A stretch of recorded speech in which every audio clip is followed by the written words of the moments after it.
Bismillahirrahmanirrahim. Assalamualaikum warahmatullahi wabarakatuh. Alhamdulillah, salatu wassalamu ala rasulillah, wa la hawla wa la quwata illa billah, asyhadu an la ilaha illallah wa la syarikalah, asyhadu anna muhammadan abduhu wa rasulana nabiyya ba'd. Kembali kita bertemu dalam episode hakikat ujian dalam kehidupan. Ya, kita bersyukur Allah masih berikan pertemuan kepada kita, diberi kehidupan, umur yang panjang, kesehatan, kita bisa hadir lagi, belajar lagi, ibadah lagi, yang patut kita syukuri. Ya, karena Allah telah beri kehidupan kepada kita. Mudah-mudahan ya, nikmat sehat, kesempatan terus Allah berikan kepada kita, wabil khusus nikmat iman Islam juga Allah sampaikan kepada kita sampai akhir hayat kita. Mudah-mudahan saat kita semua dipanggil, kita dipanggil dalam keadaan husnul khatimah. Nah, kita lanjutkan episode hakikat kehidupan. Pada pelajaran yang sebelumnya, ya, kita lihat lagi yang belum sekarang baru menyaksikan, lihat pelajaran sebelumnya, ya, bahwa hakikat kehidupan kita memang adalah ujian dari Allah Subhanahu Wa Taala. Ya, kita diuji oleh Allah dalam kehidupan kita, bahkan sampai kita mati. Ternyata bukan hanya sampai mati aja ujiannya, sampai nanti ujungnya kita ke surga. Begitu sudah masuk surga, selesai ujian. Ya, ternyata ujian itu panjang. Bagi orang yang tidak lulus di dunia, wah itu berat. Karena akan dapat ujian lagi dia berikutnya. Tapi bagi yang sudah lulus di dunia, insya Allah aman. Aman. Makanya lulus di dunia ini, biar kita nggak diuji lagi pada fase-fase berikutnya. Ya, pada fase-fase berikutnya. Kita sudah mati. Kita pikir saya ujian. Enggak, dimati diuji lagi. Dikubur orang diuji. Ada menghadapi ujian. Ujian itu bahasanya pertanyaan. Ditanya sama malaikat, "Man rabbuka, man nabiyuka?" Gitu. "Ma qiblatuka?" Apa kitabmu? Apa kiblatmu? Apa nabimu? Siapa Tuhan? Ditanya. Ujian. Bagi orang yang lulus ujian di dunia, insya Allah dia bisa jawab pertanyaan itu dengan baik. Makanya bagi orang yang lulus ujian, dikubur dia dapat nikmat kubur. Lulus dia ujian langsung, bisa dia jawab dengan baik. Tapi bagi yang enggak, waduh, kena siksa kubur, dia enggak bisa jawab. Wah, bisa belur, bisa digebukin malaikat. Selesai ujian, enggak. Begitu nanti kita dibangkitkan oleh Allah Subhanahu wa taala di hari kiamat, diuji lagi, ditanya lagi, pertanyaan lagi. Kenapa nanya lagi kita? Jadi apa yang kita kerjakan dulu tuh ditanya lagi sama Allah Subhanahu wa taala. Oh, ujian lagi sebenarnya. Ujian itu artinya pertanyaan. Kalau di sini ujian dalam bentuk masalah, nanti sana ujian dalam bentuk pertanyaan-pertanyaan. Kenapa kau kerjakan ini? Kenapa kau tidak kerjakan ini? Kenapa kau berbuat ini? Kenapa kau katakan ini? Ditanya lagi semuanya. Kalau di sana nanti ujiannya berupa pertanyaan, berupa hisab istilahnya. Bagi orang yang lulus ujian di dunia, dia bisa jawab pertanyaan di sana dengan baik. Namanya lulus hisab. Dihisab dengan baik, lulus dia. Bisa pertanyaan. Tapi bagi nggak lulus bahaya. Oh ini. Bahkan ujian yang terakhir itu adalah begitu kita melewati jembatan Sirat, itu ujian terakhir. Dalam hadis dikatakan ujian terakhir itu kita melewati jembatan Sirat. Orang setelah dihisab, ya, sudah dapat kitab dari kanan atau dari kiri, yang kanan lulus, yang kiri tidak lulus, tapi tetap dibuktikan ujian itu terakhir melewati jembatan Sirat. Jembatan Sirat itu adalah jembatan yang menghubungi antara bumi hisab dengan surga. Ya, jadi kalau misalnya kita ini jembatan Sirat, ya di sini surga, di sini bumi hisab. Kita lewat nih, kita nggak tahu gimana bentuknya. Ini hanya perumpamaan saja, hakikatnya kita nggak tahu. Ya, dalam hadis dikatakan jembatan Sirat itu lebih tipis daripada rambut, lebih tajam daripada pedang. Saking apa namanya? Saking tipisnya itu lebih tajam daripada pedang. Nah, kita lewat situ. Di bawahnya neraka. Orang lewat semua di situ, set, gitu, sampai di ujung. Ini ujian terakhir. Yang lulus sampai surga, selesai ujiannya. Nikmati hasil ujian. Tapi yang nggak lulus nyemplung ke neraka, waduh, selamanya dia menghadapi ujian yang berat. Maka dalam Al-Quran kata-kata ujian itu namanya fitnah. Fatana Ya, fitnah. Ya.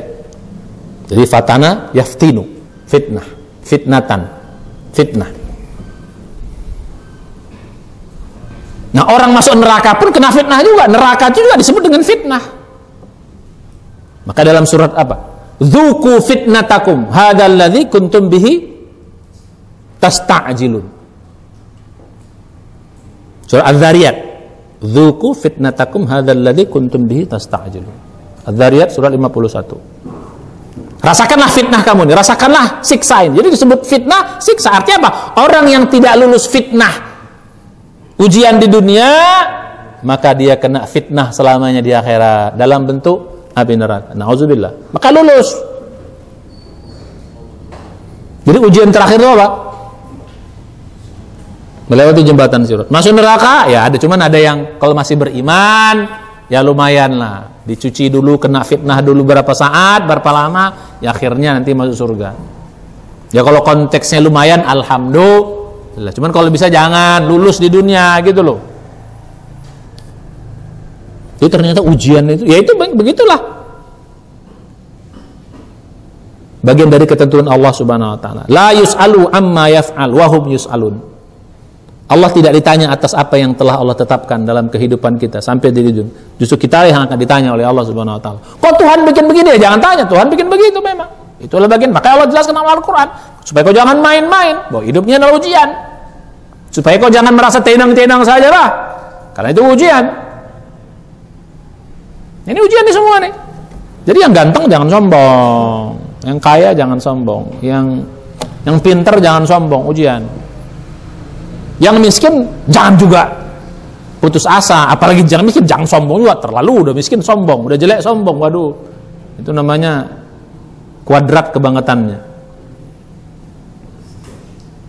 Jadi hidup adalah ujian, bahkan mati pun ujian. Sampai apa? Terakhir, bahkan ketika orang masuk neraka itu kena ujian selamanya. Maka neraka itu disebut dengan apa? Fitnah.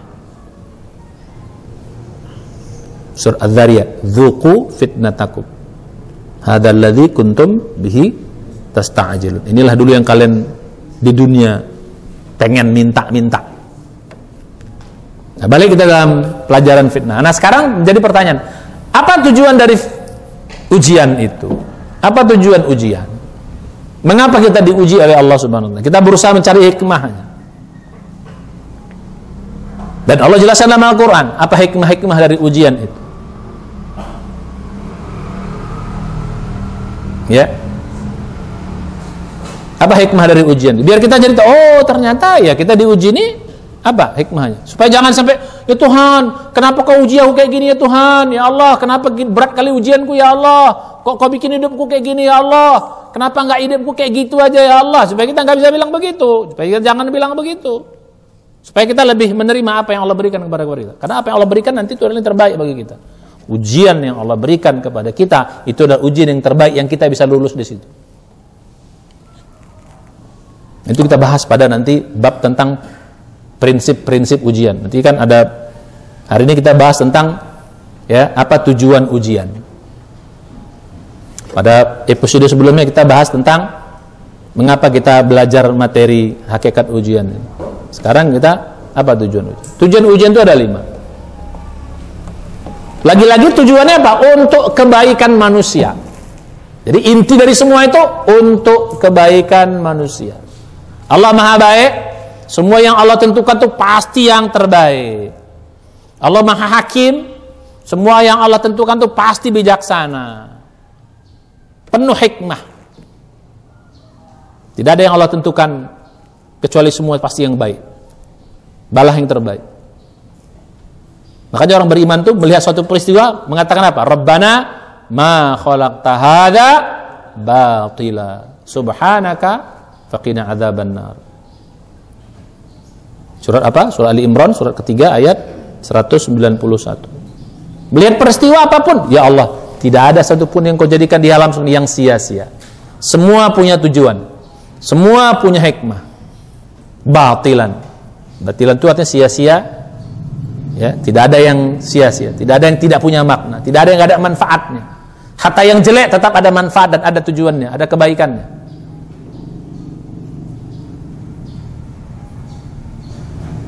Semua. Ya, semua tidak yang sia-sia. Subhana, maha suci engkau ya Allah dari hal-hal yang tidak pantas bagimu. Subhanak itu satu ungkapan apa?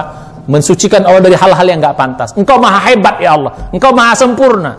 Enggak pantas kau disifatkan dengan hal yang enggak pantas. Ya, termasuk apa? Mengatakan Tuhan enggak adil, itu enggak pantas kita mengatakan. Subhanak dari hal yang demikian. Allah punya kekurangan, ya, dan lain sebagainya, itu tidak. Maha suci engkau ya Allah dari segala macam hal-hal yang tidak pantas disandarkan kepada engkau. Nah, jadi apa tujuan? Semuanya lagi-lagi tujuannya apa? Untuk kebaikan manusia. Jadi jangan kita pikir, apa untungnya Allah bikin kita susah? Ya Allah, apa untungnya bagi engkau ya Allah, kau bikin aku susah? Enggak ada untungnya bagi Allah, justru untungnya bagi kamu, kata Allah. Seluruh makhluk beribadah, bersyukur, aku enggak beruntung, enggak bertambah kekuasaanku, enggak bertambah kemuliaanku walaupun seluruh makhluk memujiku, dan tidak berkurang kemuliaan dan kekuasaanku walaupun seluruh makhluk tidak memujiku, tidak beriman, enggak ada berkurang. Bertambah tidak dipuji, dipuji tidak bertambah. Kafir orang manusia pun tidak berkurang. Allah tetap maha kuasa. Dari dulu sampai sekarang, sampai selama-lamanya. Balik kita kembali tadi. Jadi ujian itu lagi-lagi untuk kepentingan manusia. Rabbana ma khalaqta hadza batilan. Tidak ada yang sia-sia, semua punya tujuan. Nah, termasuk ujian, apa tujuannya? Minimal yang bisa kita lihat ada 5 tujuan daripada ujian. 1, ujian itu dari sisi bahasanya, bahasa Indonesianya bisa kita pahami. Apa arti ujian? Itu apa ujian? Kita sekolah diuji untuk apa? Dikasih ujian untuk apa? Sekolah-sekolah itu apa? Naik level, naik tingkat. Ya, jadi ujian itu apa? Untuk menaikkan tingkat kita. Bahasa kitanya menghebatkan manusia. Ujian itu untuk menghebatkan manusia, menaikkan level manusia. Kita lahir levelnya semua sama. Semua orang lahir punya level yang sama, punya potensi dan level yang sama. Yang membedakannya siapa yang lulus ujian, maka levelnya akan makin tinggi. Jadi kita semua lahir sama levelnya. Jadi yang tadi sama, orang kaya levelnya sama, orang miskin levelnya sama, orang jelek, orang cantik, orang cacat, semua level potensi sama. Tapi nanti matinya yang beda. Matinya yang level. Orang mati baru levelnya beda-beda. Siapa yang lulus, levelnya tinggi. Siapa yang tak lulus, levelnya rendah. Jadi Allah memberikan ujian dalam kehidupan kita supaya apa? Supaya apa? Supaya kita makin lama makin hebat. Ibaratnya kalau kita misalnya lahir levelnya semua level 1, ya, levelnya 1 dengan ujian naik level 2, naik level 3, naik level 4, naik level 10, 20, 100, naik. Tapi kalau nggak lulus, kecil level 1 sampai tua, sampai mati, nggak lulus levelnya 1 terus, bahkan mungkin minus pula nanti levelnya. Nauzubillah. Namanya husnul khotimah.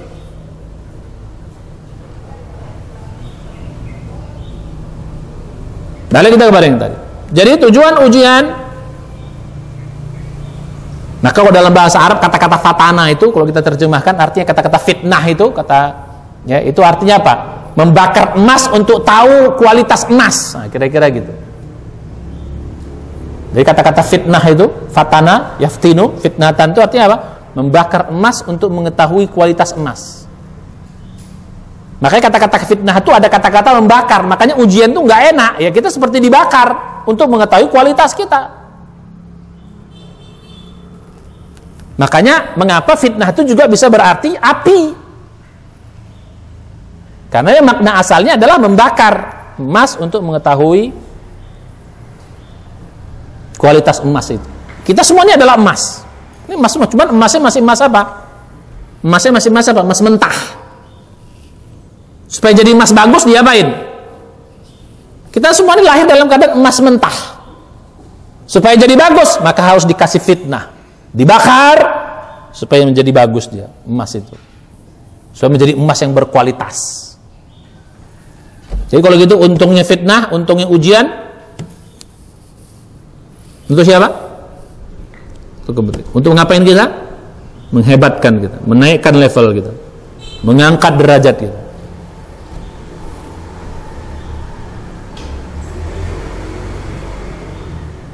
Nah, yang kedua, apa tujuan dari ujian? Tujuan ujian itu agar Allah makin menambah nikmat dan rahmatnya sama kita. Maksudnya apa? Begitu kita naik level, ditambah Allah berkah dan rahmatnya. Gitu naik level, bertambah rahmat dan berkahnya. Naik level, bertambah. Makin banyak kita level, makin rahmat kita makin banyak kita dapatkan dari Allah Subhanahu wa ta'ala. Jadi kalau makin banyak dapat rahmat Allah, naikkan level kita. Lulus ujian. Lulus satu ujian, dapat rahmat. Dapat ujian kedua, dapat rahmat. Kalau kita lulus semua ujian, penuh kita dapat rahmat. Nah, kayak rahmat yang paling tinggi itu apa? Nanti surga. Yang lebih tinggi lagi apa? Melihat wajah Allah. Rahmat tertinggi dari Allah itu adalah surga. Jadi untuk bisa masuk nanti ke sana itu ya mesti melewati level-level itu. Ketika lahir kita dapat nikmat berapa, dapat rahmat berapa. Begitu ujian bertambah nikmatnya, bertambah terus. Makanya orang kalau bersyukur berarti lulus. La in syakartum la azidannakum. Siapa yang bersyukur tambah nikmatnya. Siapa yang sabar tambah juga nikmatnya. In tashkuru yardahu lakum. Kau bersyukur maka Allah akan makin ridho sama kamu. Kalau kamu sabar, Allah juga akan makin memberikan rahmat kepadamu. Lihat dalam surat Sabar, surat 2, ayat 100, dari 155, 156, 157. Alladzina idza asabahum musibatun qalu inna lillahi wa inna ilaihi raji'un. Ulaika alaihim shalawatun mir rabbihim wa rahmah wa ulaika humul muhtadun. Orang yang sabar itu ketika ditimpa musibah dia bilang inna lillahi wa inna ilaihi raji'un, dia terima, dia sabar. Apa? Ulaika alaihim shalawatun mir rabbihim wa rahmah. Dapat salawat, dapat penghormatan, wa rahmah, dapat rahmat Allah. Wa ulaika humul muhtadun, dan mereka mendapat petunjuk senantiasa dari Allah Subhanahu wa taala. Jadi balik dengan tadi. Orang yang lulus itu akan mendapat rahmat Allah. Terus makin lama makin banyak lulus lagi. Kita kan ujian banyak. Ujian kita berapa? Ya ribuan, puluhan ribu, mungkin jutaan ujian kita dari kecil sampai kita meninggal nanti. Jutaan ujian. Karena setiap kondisi adalah ujian.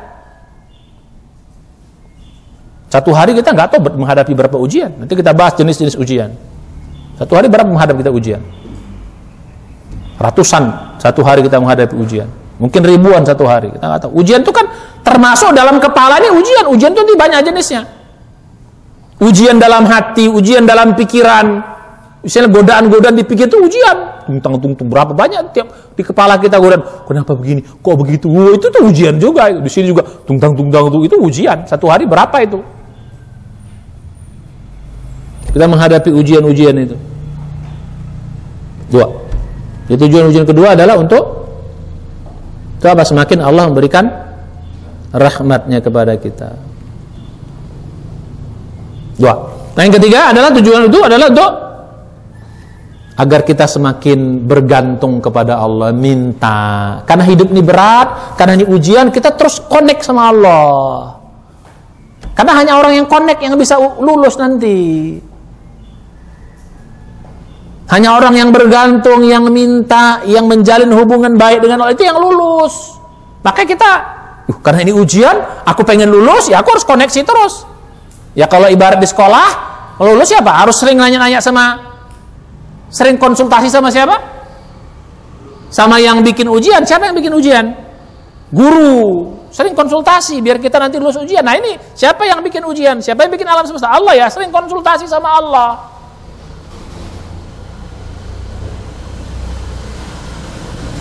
Nah kalau kita sering konsultasi, yang untung siapa? Hati tenang. Orang yang sering konsultasi, hatinya tenang. Ringan dia menghadapi ujian. Dengan rajin berdoa kita tenang, dengan ibadah kita tenang, dengan zikir kita tenang. Ala bidzikrillah tatmainnul qulub. Zikir itu membuat tenang hati orang-orang beriman. Jadi semakin bergantung kita kepada Allah. Karena kita tahu ujian. Tapi orang yang tidak beriman, orang yang tidak mau bergantung, ya nggak lulus dia. Ya makin berat ujiannya. Sebenarnya ujiannya nggak berat, cuman karena dia hatinya nggak tenang, dia nggak siap, ya makin berat. Seberat-berat ujian, kalau siap kita Susah atau mudah? Tidak sulit. Semudah-mudah ujian kalau nggak siap? Semudah-mudah ujian kalau nggak siap? Ya berat. Nah begitulah. Ujian orang beriman itu sebenarnya berat. Cuman karena dia siap, dia selalu connect sama Allah, bergantung, ya dia akan ringan menghadapi ujian bagi orang beriman. Orang kafir, walaupun ringan kayaknya ujiannya karena dia nggak siap dan dia nggak beriman kepada Allah, itu terasa berat. Jadi yang ketiga tujuan ujian apa? Agar manusia semakin bergantung. Ya. Dalam konteks susah, semakin banyak minta. Makanya kalau kita lagi susah, makin dekat nggak kita sama Allah? Ya kan, makin minta sama Allah. Kalau dalam konteks enak, makin bersyukur, makin terima kasih, makin memuji. 3, ya. Nah yang keempat, dengan ujian Allah ingin memuliakan kita, mulia di hadapan Allah. Orang yang lulus itu mulia di hadapan Allah. Makin mulia kita dengan ujian. Oh yang pertama tadi menghebatkan, makin hebat. Beda hebat, beda mulia ya. Kalau hebat tuh artinya ini kita ya kita makin pinter, kita makin jago, kita makin kuat. Ya, jadi itu makin hebat. Kalau dalam konteks kemuliaan, derajat kita di hadapan Allah Subhanahu wa taala. Kalau tadi kehebatan itu kita di dunia. Ya, yang nomor 1 itu kita makin hebat di dunia. Dan yang keempat ini kita makin mulia di hadapan Allah Subhanahu wa taala. Derajat kita naik dia. Allah makin senang, makin suka, makin mulia hambaku. Diuji susah, dia sabar, lulus. Diuji senang, dia enggak sombong, dia bersyukur, makin mulia kita di hadapan Allah Subhanahu wa taala. Ya. Jadi lagi-lagi untung siapa? Ujian itu. Manusia makin mulia. Kalau mau makin mulia, luluslah ujian. Tapi orang yang nggak lulus ujian itu makin hina di hadapan Allah Subhanahu wa taala. Nah, yang kelima, tujuan ujian itu adalah agar kita pantas untuk masuk ke dalam surga. Allah tuh maha baik, tapi Allah juga maha adil.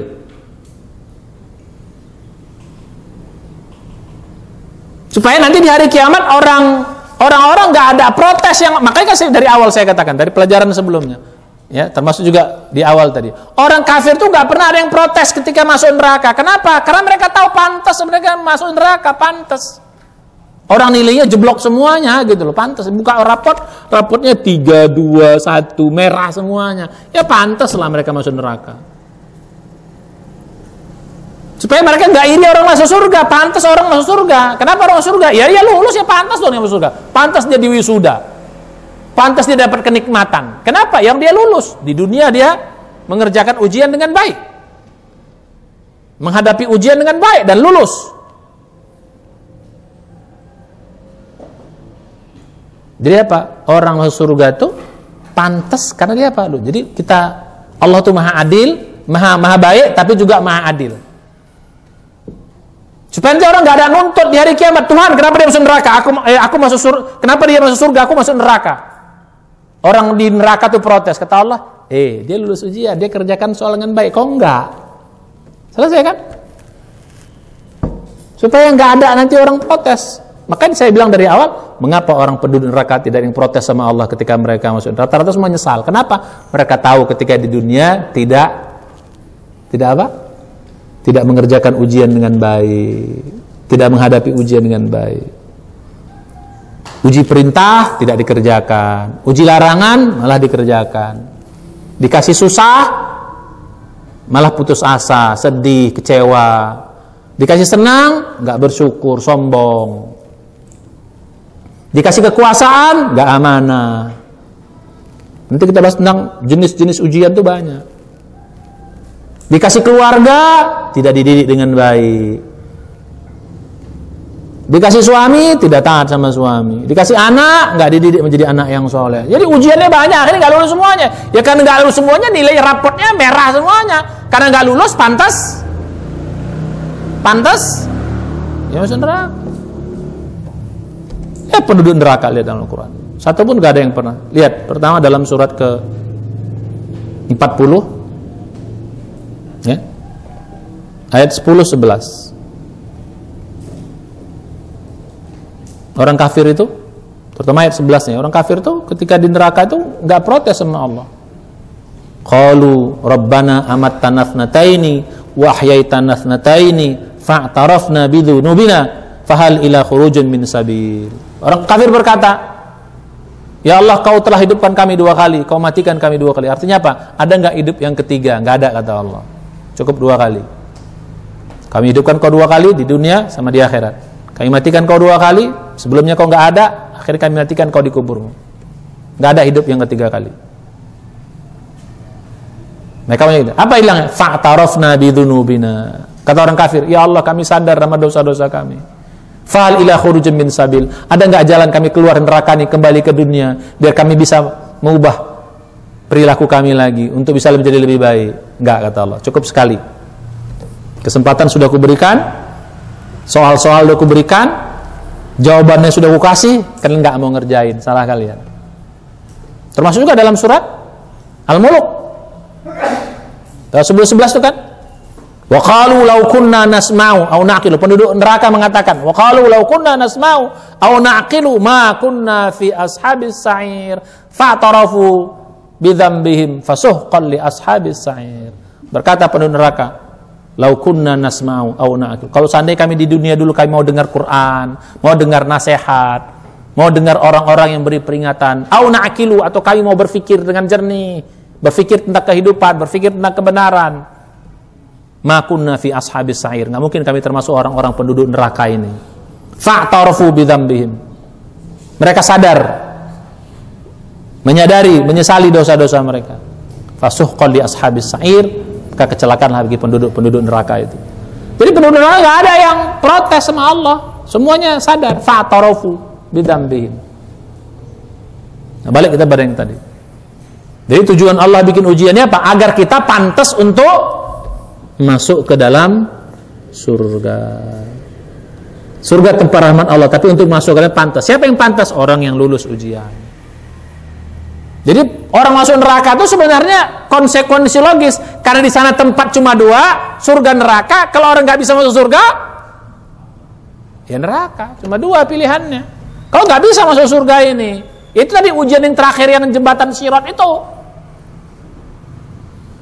Ya, ini jembatan Sirat, ini surga di sini, ya, ini bumi hisab, nyemplung di sini, ya, salah kamu. Kenapa kamu nggak lulus? Ya sudah, nggak bisa kamu sampai pada surga, menikmati itu. Ya karena nggak lulus di dunia. Siapa yang tidak lulus fitnah di dunia akan kena fitnah selama-lamanya. Di mana? Di neraka. Maka lulus kita fitnah di dunia, ujian di dunia. Fitnah itu ujian. Lagi-lagi kembali kepada yang tadi. Berarti tujuan ujian untuk apa? Lagi-lagi untuk kepentingan manusia, untuk kebaikan manusia. Satu tadi apa? Untuk menghebatkan manusia di dunia ini. Yang kedua, agar semakin banyak mendapat rahmat dan berkah dari Allah Subhanahu wa taala. Makin banyak lulus ujian, makin banyak rahmat yang kita dapat. Puncak rahmat itu apa nanti yang kelima? Apa puncak rahmat? Surga. Kalau lulus banget semuanya dapat, ujung dapat surga. Yang ketiga, agar manusia semakin bergantung kepada Allah. Dengan ujian manusia semakin bergantung, semakin dekat. Nanti kita bahas dalam konteks ibadah itu nanti.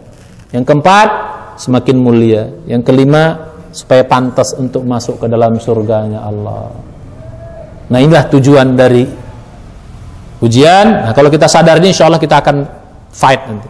Gak apa-apa ujian hidupku ini, aku sabar. Kalau kita dapat nikmat, aku syukur. Kalau kita dapat susah, aku sabar.